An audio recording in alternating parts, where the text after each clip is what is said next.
Hi, this is Dave, and before we get to the show, I wanted to ask you a favor. One of our goals this year is to grow the show so that What Does Star Wars Mean to You reaches more listeners. And that's where we're asking you for help. And it's really easy. Wherever you listen to us, please hit that subscribe button. If you're liking the show, give us a 5-star rating and review on the platform you listen to us. We make a lot of fun of the algorithm and the smash that button thing, but it really does help us get noticed by new fans. And if you want to join in on the conversation, find us on social at Star Wars Mean to You. That's Star Wars Mean, the number 2 in the letter U. Now, let's chat some Star Wars. Hello there, this is Elora, and I'm a prequel trilogy kid. And this is Dave, and I'm an original trilogy kid. And you're listening to What Does Star Wars Mean to You? The show where we talk to all kinds of fans of the franchise, from industry insiders to indie artists, from obsessive mythologists to mega collectors, all for one goal, to take the hate out of the debate by focusing on one fan at a time to find out what does Star Wars mean to you. Plus, it's just fun to chat Star Wars. I've enjoyed it. Yeah, we've been chatting a lot of Star Wars this year. We have been chatting a lot of Star Wars this year, and we're going to dig into that even more because this is our season finale for season 2. If you're liking the show, please subscribe to it and give us a 5-star rating. It really helps get the word out there and helps people discover the show. And I know there's a lot of Star Wars fans out there wondering, is there another Star Wars podcast I could listen to? And the answer is yes. Yes, it's this one. It's this one right now. Yeah. Subscribe, so then when we come back, you find us again. Exactly. We'll be like right there. Immediately, the day we're back, you'll be like, oh my God, What Does Star Wars Mean to You is back, and I'm so excited. Oh, yeah. And if you want to join in on the conversation, you can do so on social at Star Wars Mean to You. That's at Star Wars Mean, the number 2 and the letter U, and we're on all the socials. So, this is the last episode of 2024. I know. I can't believe it. I mean, it's mid-November already. Yeah, I'm having I don't know. This happens to me every year about this time because my birthday is on the 9th of November, and I always just feel like it kind of just appears. And I don't know if everyone has this experience on their birthday, regardless of the time of year, but like where you're just like, wait, where did time go? But in this case, it correlates with us like ending season 2, and it's been, it went by really quick for me. It's been surprisingly fast, and we did. I don't think we took a week off from like of putting an episode out from when we started back in February. No. So for this last episode, we thought we'd take a look back on this past year and see what does Star Wars mean to us at this moment, in this moment of time, today. Yeah. We did a lot of, we've talked to a ton of people. We've done dives into a lot of different Star Wars. Yes. We were introduced to a lot of different Star Wars things. We wanted to set up this episode as, we'll take a look at 3 elements that make Star Wars to us at this moment. Mm-hmm. We'll look at how our perspective has changed over the past year. And then discuss a little bit of what does Star Wars mean to us at this moment in time. I keep saying at this moment in time. Well, I think this is kind of like our New Year's Eve, right? It's like a little bit of a gut check. And how are we feeling? What's our Star Wars baseline right now? Yes. And what are our Star Wars resolutions for next year? I don't want to get into that. We'll do that in February. Yeah. We ask all of our interviewees the 3 elements that make Star Wars to them. So we thought, what right now makes Star Wars to us? Yeah. And I don't know if these are in any particular order. I thought maybe we'd go like, you do one, I do one, you do one, sure. I do. What's that line? Do I talk? Do you talk? Do I talk? Do you go? Do I go? Yeah. Yeah. Do you go? Do I go? I don't know it. I can't hear it because of the mask. So I went back and I listened to, I didn't listen to the entire thing because I can't hear myself talk, but I listened to the end of my introductory episode. Editing these are so difficult for me, y'all. Anyway. Yes. I went back and listened to the end of my intro episode in February, I guess it was like the 1st of March is when we really launched. Oh, yes.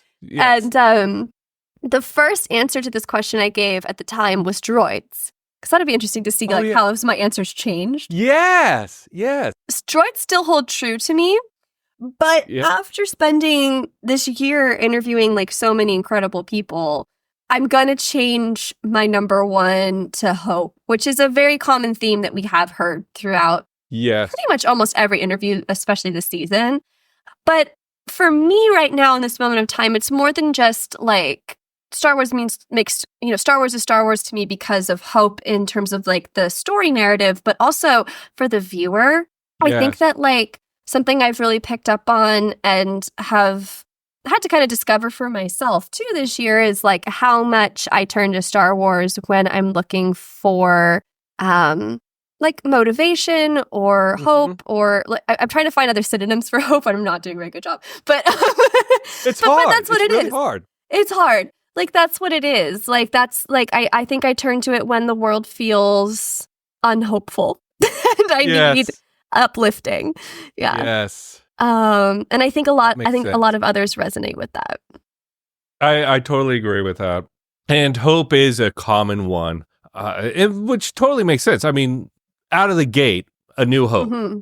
Yeah. So right away, and I think that's what Lucas was doing too. I'm not going to get this quote directly right, but he had said somewhere along the lines he wanted to give kids today, back in the 70s, a fairy tale that expressed hope. Yeah. And I think he did a good job of that. I feel like, okay, my number one at the moment, I feel like is almost not the mirror to hope, but in the same category. And that is the oppressive over the oppressed, or the underdog story. The sense that there's always a larger fish. There's always a bigger fish. That's what it is. And the idea that there's some force that is oppressing a group of people or sentient species. And I just feel like in every Star Wars, I mean, of course, you know, the second word in the title is wars, and wars is based upon the oppressive over the oppressed. But that's so true.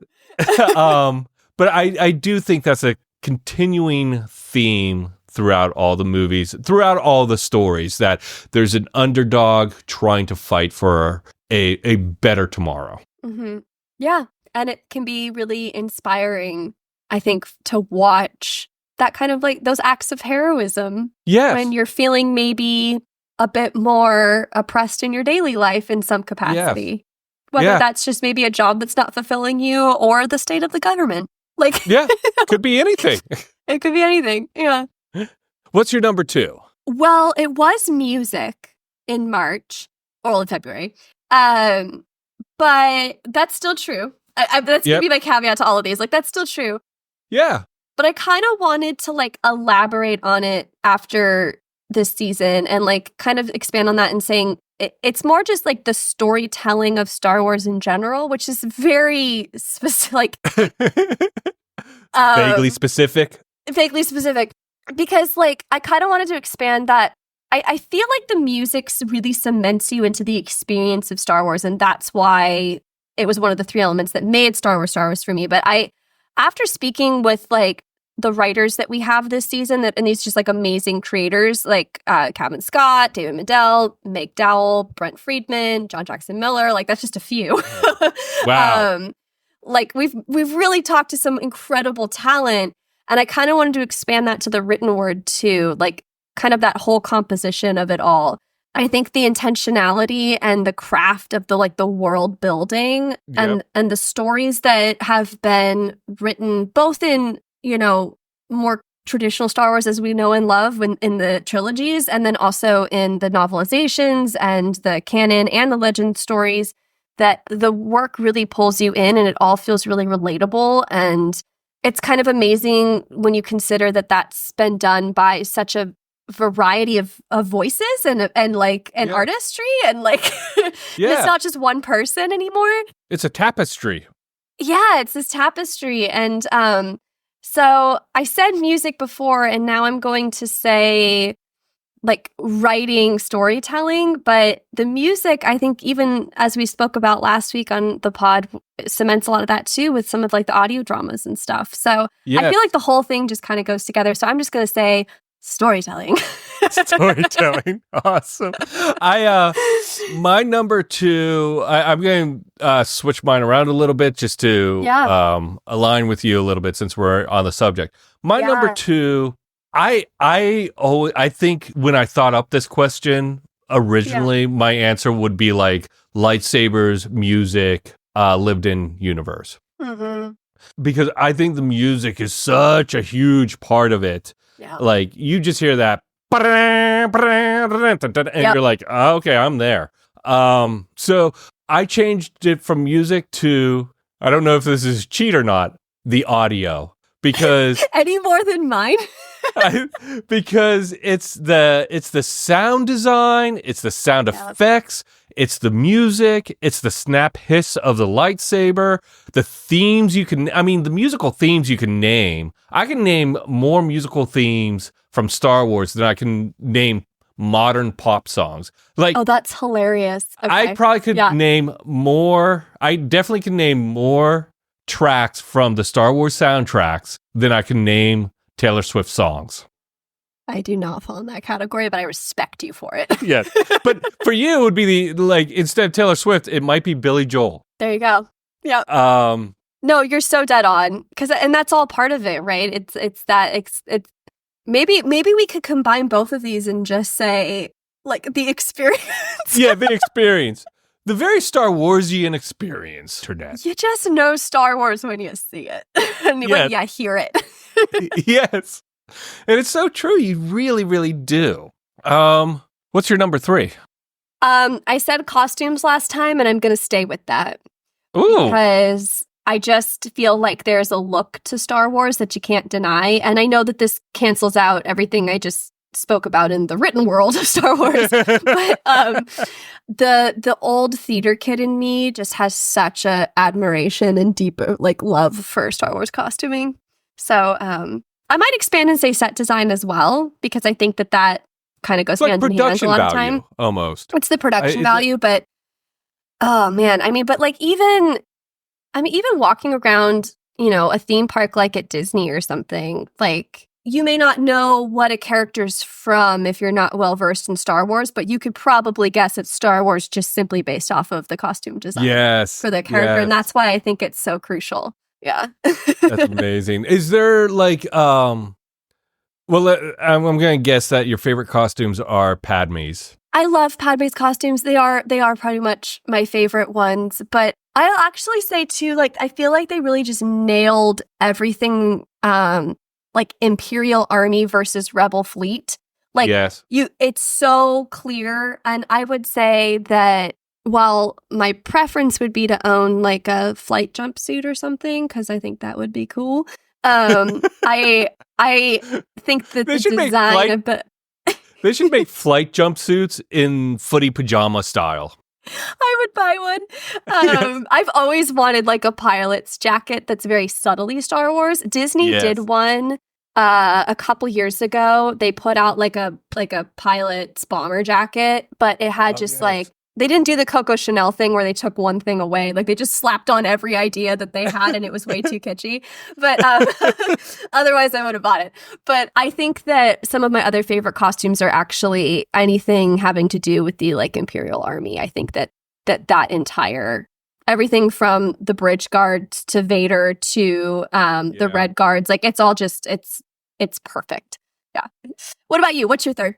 My third is now this is one that I've heard a lot, and because I've heard it so much, I've kind of taken it on myself. But the idea of found family, I really do feel like it's a very integral part of a Star Wars story. I like that. Yeah, you've got the original cast, which was a found family, both literally and figuratively. Yes. Andor and Jyn Erso, the Ghost Crew, and even Obi-Wan and Anakin. When Obi-Wan even says, "Anakin, you were my brother." Right. So this idea of found family, I think, is throughout. And even more powerful than that, like found and then chosen. Yes, Yeah. that's true. You're right. Mutually. Yeah. Yes. Yeah, usually the families I find, they're like, get away from us, Dave. No, we're family now. But no, you're right. That's such a powerful thing. Like, to have somebody not obligated to you say, like, you're my person. That's a very powerful thing. Yeah. So that's our 3 elements now. Yes. Okay. And so next, what has anything changed your POV of Star Wars in the past year?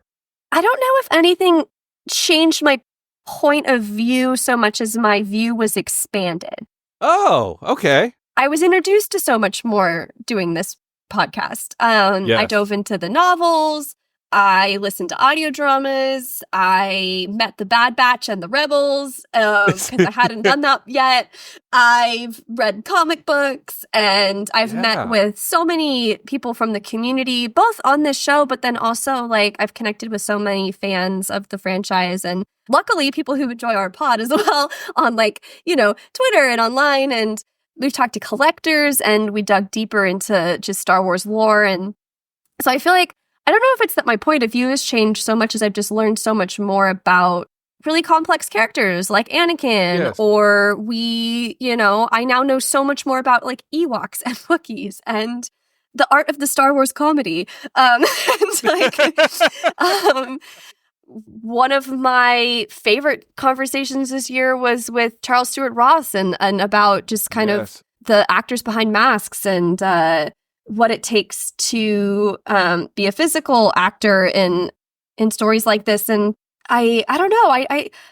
I don't have like a very well thought out or poetic answer to what changed your point of view other than to just say like I just got so much more Star Wars this year. And so I think what's changed is just my understanding of the larger lore and some specific characters that we've really specifically kind of like pulled apart. I have a way more appreciation for Anakin as a character than I did back in March. And all I can say is there's more adventure to come. Yeah. Yeah. Oh. That's really cool. What about you? I thought of one. That's fair. You've also been in this a little bit more than I have. Yeah. Yeah, but the one thing, it was something that we did is the Ewoks. And not necessarily the Ewoks as a species, but more Ewoks Caravan of Courage. I have a new appreciation of that because I think I ragged on it for a long time, and I still will rag on it.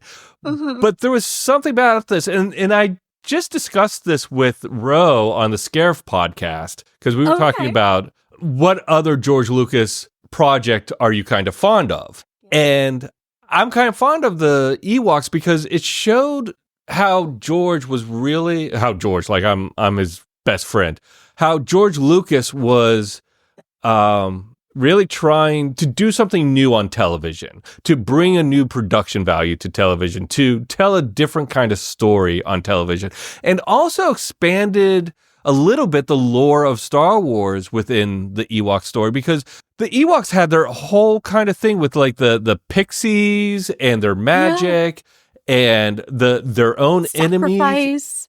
Yeah. Yes. And so it made me appreciate just that 1984 production so much more. I love that as an answer. Yeah, right? That's great. That was a fun one. We did that so early on too. Yeah, we did do that early on. But for whatever reason, that one stays with me. My memory's like not the greatest in the world. So sometimes like things just stay with me, and that one did. Yeah. I love it. I can't say my POV changed because it was the first time I had watched it, but That's true. I love everything that you just said. Yeah. Yes. But like it must be crazy to like see this stuff that happened before you were born. Because it's interesting that I lived through it, yet for you it's such the deep past. It's like I don't know. I don't know. I don't know. I mean, I was raised on all of like John Hughes movies of the 80s and like the B-52s and the Ramones and like, you know, like all this stuff that predates me. And Yes, that's true. That's true. My parents made sure they were like, you will be a child of the 80s, even though you're a child of the 90s. Yeah. I guess the other thing I would say that changed, another way my POV on Star Wars has changed in the past year is I feel like one thing is that Star Wars appreciation is always in motion. You know, not only do people appreciate the movies more over time, like I feel like The Force Awakens right now is getting a little bit of a nostalgia groundswell. Yeah. I think Last Jedi, people are starting to like come around and see it for a little differently than what it was originally viewed as. I feel like the sequel trilogies are starting to get their due, and but our personal favorites are always kind of changing. Yes. I feel like when we ask guests, what is your go-to Star Wars? The answer more and more gets to, well, it depends. It depends on the mood. It depends on what I'm feeling. It depends on or what I'm sometimes looking what to I see. feel like I should say and what I really want to say. Yes, or that, yeah. Like, what is my guilty pleasure Star Wars, and what is... Oh, maybe that's a question we add. What is your guilty pleasure Star Wars? I think we just figured out like our new top of show. Yeah. Yes. I think that's a good one. And so that get ready. Yeah. So I think there are all kinds of Star Wars for all kinds of moods, and I think that the change in perspective is something I have experienced in this past year as well as the past, 50 years since Star Wars has started. So now our final bit, what does Star Wars mean to us right now? I think it's a hard question. I know, it's so unfair because we ask it to everybody and here we are sitting here like, what does Star Wars mean to us? I don't know. For me right now, what does Star Wars mean? Well, I would say in this particular moment, November 13th, 2024, which is when we're recording this. Star Wars for me right now is a big escape. This podcast has been really fun. It's allowed me to detach from, my own, like just the realities of my world. And I get to talk to some really awesome people doing really cool things, and hear their perspectives. And it's almost been like, I say this very delicately because like, it's going to sound really corny, but it's almost been a little bit of like a religious experience for me. Yeah. In that like, I'm diving into all of these other like philosophical approaches to Star Wars that I'm finding applicable to my everyday life as well. And like, that's awesome. It's been like almost like kind of this like religious or like therapeutic and just really like inspiring experience. So I would say right now Star Wars means to me inspiration. Oh, that's great. I love that answer. Man. Thanks. Sorry. I wish... that just came now to anything me. I say is going to be lame. Oh, well, for me, Star Wars means 3 3/4 inch figures with mint in box card backing. That's okay if that's what Star Wars means to you. I know, that is okay. I like, as you were talking, I was trying to figure out what my answer might be, because I think it is a very difficult question. And I loved your, like, how this show has allowed us to talk to all these people. I mean, like, David Mandel, like the showrunner of Veep, we got to talk to because of Star Wars. And that, like, what fun access to have, to, like, have someone be like, oh, I love Star Wars too. Let's geek out together. Like, connection. I guess that's what it is for me. It's connection. Oh, I like that. Because I love that. I've gotten to connect with you, which is like, That's true. Like, I gained a new friend this year. You. Yes. Yes. And we talk about this off camera all the time, but a lot of times when we start a show, we're just like gabbing about our day, and it is very therapeutic, and it's very fun to detach from myself for that moment and just kind of like just Connect talk with freely, others. I guess. Yeah, talk to connect. And then like talking to Brent Friedman, which was fantastic. He was a writer on the Clone Wars and Rebels. Yeah. And I thought that was an amazing experience. Yeah. And or talking to Truman, who was just a fan of the of Star Wars. Yeah. I love talking to like Or Olivia who cosplays. Olivia who cosplays. Yes. Yeah. Yeah. So I think, you know, I've heard this before. It's like people talk about, to me, it means community. I'm going to take that one step further and just say connection. It's, for me, right now, Star Wars means connection. It's joy and connection, like just the joy of the franchise. Because even still, I'll put on, like, if it's late at night, I'll put on Empire Strikes Back or Last Jedi or Rise of Skywalker and watch 10 minutes of it and be like, oh, this is great. And just like feel good. So, yeah. Or really I'll great. rewatch things now and I'll start like remembering snippets from conversations we've had. And then I'm like rewatching it like closer, like, oh yeah, I get where they got that. Or like, oh yeah, like that does make me feel this way. Yeah. That it's so true. It's You know what? I feel, I don't say this a lot and you know it, but I feel pretty good about that. I really enjoy that. I really enjoy like talking to people and being able to experience it and meeting people like Brown Leader, Rope and Scarif Podcast. The friends we've made in this podcasting space. Yes. So, like, I don't have words. Like, it's like you just said. It's like we all just like Star Wars, and here we are, and it's a beautiful thing. Yeah, it really is. Excellent. I think that's a good place. I think we're good. What are you looking forward to in 2025?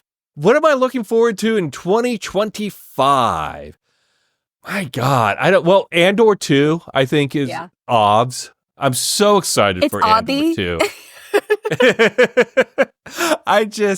I enjoy that, you know, the Rogue One Andor tone of like that particular period of time. Period of time, and also the way tonally they do it. So just a little darker, a little more of a thriller spy aspect. So I'm really looking forward to that. And then I got to be honest, I don't really know. Because there's not a ton next year. Yeah. Most stuff's slated for 2026. And I don't think we even have an official date for Andor yet. I know it's spring. No, I don't think so. Yeah, beyond springish. The other thing that's top of my list as well, anyone that's been listening for any period of time knows that I'm a diehard Andor fan. Yes. Oh, sorry, Andor fan. I'm also a fan of Endor, but Andor fan. I was looking through like everything slated for 2025, and one thing caught my eye, and that's The Reign of the Empire, The Mask of Fear, which is Alexander Freed's book that's going to come out next year. And it's supposedly kind of that whole period of time where Mon Mothma and Gera and Bail Organa are like kind of building the Rebel Alliance. They're the architects of it, and I think that's going to be a really sick book. So I'm excited for that. That is good. You know, I've got another thing, and I'm looking forward to going back and listening to more audio dramas. Oh yeah. Oh well, I mean, we're missing the most obvious thing that everyone's looking forward to in 2025, and that's What Does Star Wars Mean to You, Season 3. Oh, that's right. Yes. Oh, absolutely. How can I be so tense? Yeah. It never even crossed my mind at all. So you're less dense than I. Yeah. So as we get ready for season 3, for the moment, that's what Star Wars means to us this year. Let us know yourself, though. Has your perspective of Star Wars changed over the past year? Which guest did you identify with the most? And what are the 3 elements that make Star Wars to you? I like it. Let us know on socials at Star Wars Mean to You. That's at Star Wars Mean, the number 2 and the letter U. Yeah, I'm really curious what guests you related to the most. That'd be really cool to hear about. Yes. I couldn't possibly answer it because we interviewed all of them and I loved them all, but I would be interested. Right? No. It's so hard to like just name a favorite. I can't. I couldn't do it. No. They're not that I have children, but they're like your children. You can't just choose one.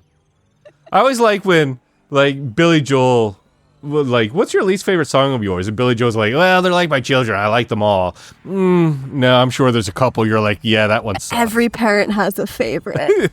Yeah, every parent has a favorite. Well, that's our show.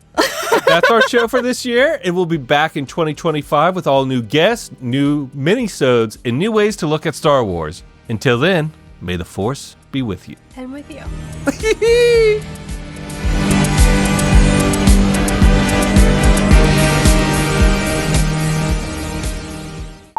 I'm always amazed.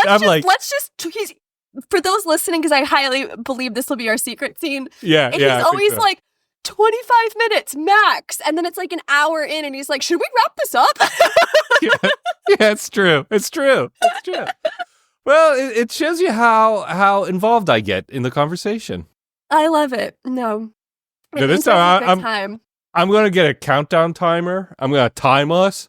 And I'm going to be like, you'll be like, I think Star Wars, you're out of time. Sorry. What a way to go out. What a way to go out. See you next year, everybody. We're going to ditch this popsicle stand. Ah, boy. Okay. Excuse me. I just feel like there's something in my throat. It's going around. Do you need a Claritin? It worked for me. I think I may need a Claritin.